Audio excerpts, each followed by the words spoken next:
In the town of Haverfordwest, Wales, a quiet, historic place with a lot of old, stone-fronted buildings, something happened that is just hard to wrap your head around. On the morning of January 10th, 2024, a call came into emergency services. This wasn't from some bystander or a worried neighbour. The call was from a mother, and what she had to say was absolutely chilling. That one call would unravel a story that wasn't about a monster, but about a catastrophic failure. The failure of a mind collapsing under the weight of a devastating illness, and the failure of a system that was supposed to be there to help. Fast forward to the courtroom at Swansea Crown Court, where a judge is trying to make sense of something that, let's be honest, pretty much incomprehensible. And he wasn't talking about evil or wickedness, he was talking about sickness. Judge Paul Thomas KC looked at the woman responsible and said, "Your son, Louis, was not killed by you because you are a wicked person. You are not. He died because at the time you were suffering a psychotic illness. Had you not been so ill at that time, it never would have happened." Those words really hang over this entire story. They make you ask a pretty tough question. What pushes a loving mother to do the unthinkable? For Papa Pitt Lindsay and her 7-year-old son Louis, the answer is buried deep in a profound psychosis and in the quiet calls for help that nobody heard. This is the story of that failure, an unspeakable tragedy that left a family completely shattered. So, before this all went down, Papa Pitt Lindsay was, by all accounts, a loving mother.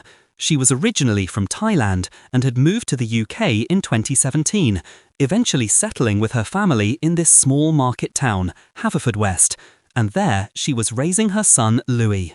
People who knew them said the bond between the two of them was genuinely loving. In court, prosecutors would later describe Louis as a brilliant, lovely little boy. Words that give you a picture of a happy, bright kid. The family's babysitter, who saw them up close all the time, confirmed it. She saw a mother who was neat, tidy, and totally dedicated to her son. The image that we get isn't one of dysfunction or neglect, but of a normal, caring family. In a small town like Haverfordwest, life has a certain rhythm. Community is a big deal. The Lindsays were part of that. Louis was a local kid, probably went to a local school, played in the local parks. His life was rooted in this Welsh community. The court would later hear that Papa Pitt had been a good, caring, loving mother, something the judge himself made sure to point out. And that's what makes this whole thing so heartbreaking. The act she would later commit wasn't the final move in a life of cruelty. It was a terrifying break from everything she was, an act completely alien to her character. You have to understand this before picture, because without it, the after is impossible to process. The tragedy isn't just that a child was lost, but that he was lost at the hands of the very person who, before her illness, was there to protect him. To understand what happened, you have to accept one basic truth. The woman who killed Louis Lintz was not the same woman who had so lovingly raised him.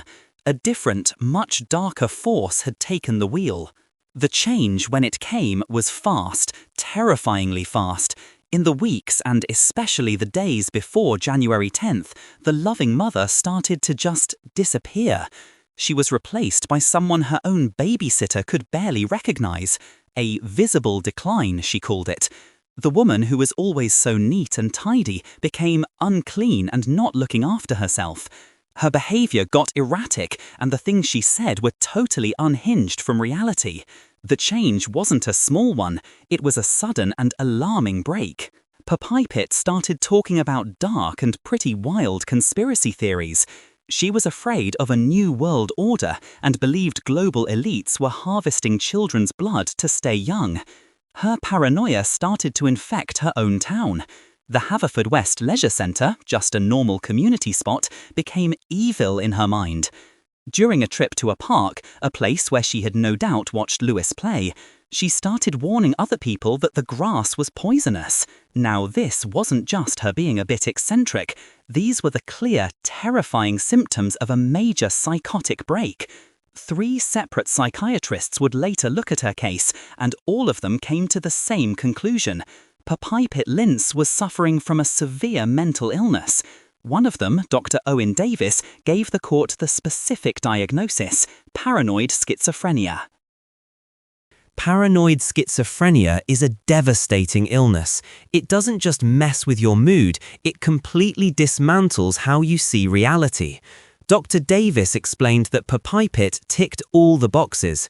She had persecutory delusions, thinking she was being targeted by a secretive organization.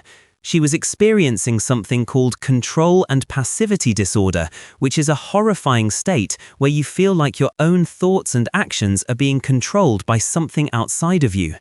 She was in a state of derealization, feeling like her life was a movie, no longer sure what was real. This explains her own haunting words to the 999 operator. "I felt totally mental this early morning," she said.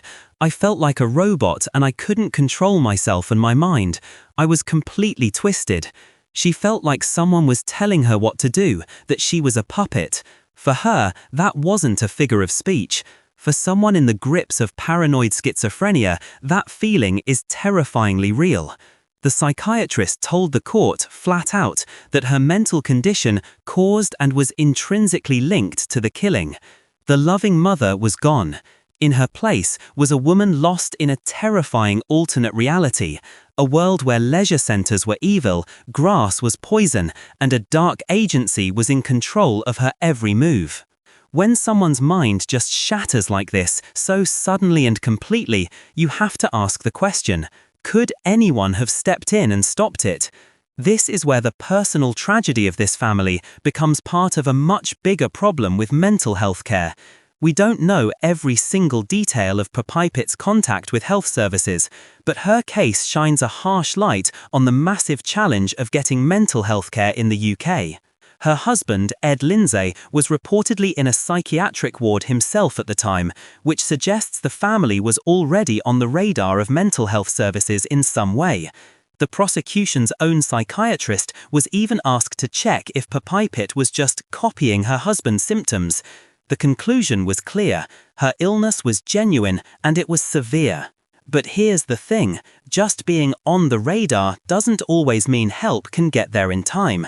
The UK's National Health Service, the NHS, has been under immense strain for years, especially in mental health. You've got charities and official reports talking about services at a breaking point, with systemic failures and a culture of blame. One investigation found that hundreds of vulnerable patients died after failings in NHS care, things like staff shortages, flawed processes, and patients being sent home way too soon. For a family trying to get help for someone in a psychotic break, the road is full of obstacles. A person experiencing severe paranoia might refuse help because they don't believe they're sick. They might seem totally fine one minute and then deeply delusional the next, making it hard for anyone to grasp how serious the situation really is. These systemic issues, not enough staff, not enough beds, unreliable crisis services, create dangerous gaps that people fall through. In Papipit's case, her rapid decline happened over just a matter of days. For a system already stretched thin, responding to a crisis that sharp requires a level of speed and resources that often just isn't there. The tragedy of Louis Lindsay isn't about blaming a single doctor or nurse. It's a devastating example of what happens when a person's reality fractures so quickly inside a system that isn't built to respond with that kind of urgency. The system did eventually recognize her illness, but only after she had made that devastating 999 call. At 10:44 a.m. on Wednesday, January 10, 2024, a call came in to the Dyfed Powys police. The voice on the other end was calm, almost detached, delivering a message of pure horror. It was Papipit Lindsay. "I just killed my son," she told the call handler. She explained that she had strangled him. When the operator asked why, her answer was a direct window into her shattered mind. "I felt totally mental this morning. I felt like a robot and I couldn't control myself and my mind," she said. "I was completely twisted." officers were dispatched immediately to the house on Upper Market Street. The senior investigating officer, Detective Chief Inspector Gary Williams, would later call it an extremely challenging and emotive scene. You can only imagine. They found 7-year-old Louis in his bed. Paramedics fought to save him, rushing him to the hospital, but it was too late. He was pronounced dead shortly after he arrived. The cause of death was later confirmed as ligature strangulation. A leather handbag strap had been used. Papa Pitt Lindsay was arrested right there at the scene. The legal process began almost right away, but it was clear this wasn't a straightforward murder case. At an early hearing, her lawyer raised concerns about her fitness to even enter a plea, so the judge ordered psychiatric reports. That pretty much set the tone for the entire legal journey. The question wasn't if she had killed her son, she admitted it from that first call, but why? The answer was psychiatrically complicated. For months, while she was held in a medium-secure mental health unit, experts worked to understand her state of mind. By the time she appeared back at Swansea Crown Court, the psychiatric evidence was overwhelming. She pleaded not guilty to murder, but guilty to the lesser charge of manslaughter on the grounds of diminished responsibility. The prosecutor confirmed the Crown would accept this plea. After reviewing the reports from 3 independent psychiatrists, they concluded that a murder trial just wasn't the right way to go. The expert consensus was that her mental state was the sole reason for the killing. On December 13, 2024, Papa Pitt Lindsay was back in court for sentencing. The judge, Paul Thomas KC, called the situation sensitive and terribly tragic. He didn't deliver a prison sentence. Instead, he handed down an indefinite hospital order under the Mental Health Act. This means Papa Pitt Lindsay will remain in a secure psychiatric facility, and her release, if it ever happens, will be decided only by the doctors in charge of her care. In his final remarks, Judge Paul Thomas KC spoke directly to the heart of this case. He described Lewis's death as an unspeakably tragic loss that was unbearable for many people, but he was very clear about the woman responsible. He stated, for the record, that if she hadn't been so severely ill, the tragedy never would have happened, and she would have continued to be a good, caring, loving mother. And that's the dual tragedy here. The first is the devastating, absolute loss of Lewis, a bright 7-year-old boy whose future was just stolen. His absence is a wound that will never heal. The second tragedy is that of Papa Pitt Lindsay herself, a mother who, in the grips of a terrifying psychosis, destroyed the life she held most dear. As her own defense barrister pointed out, she will have to live with the consequences of what she has done for the rest of her life. The court's decision reflects a legal and medical understanding that this wasn't an act of malice, but the devastating outcome of a health crisis. Yet that offers little comfort. It highlights a profound societal failure. The justice system showed compassion after the fact, but the healthcare system, for whatever reason, couldn't step in before it was too late. The story of Papa Pitt and Lewis Lindsay is a harrowing reminder that mental illness isn't a character flaw or a moral failing. It's a medical condition that can erase the person underneath.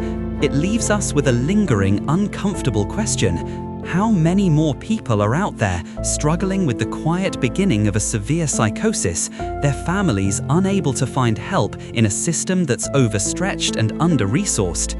If we want to prevent tragedies like this, we have to do more than grieve. We have to demand a mental health care system that's strong enough to hear those cries for help and compassionate enough to answer them before it's too late. If you or someone you know is struggling with their mental health, please know that there is support available.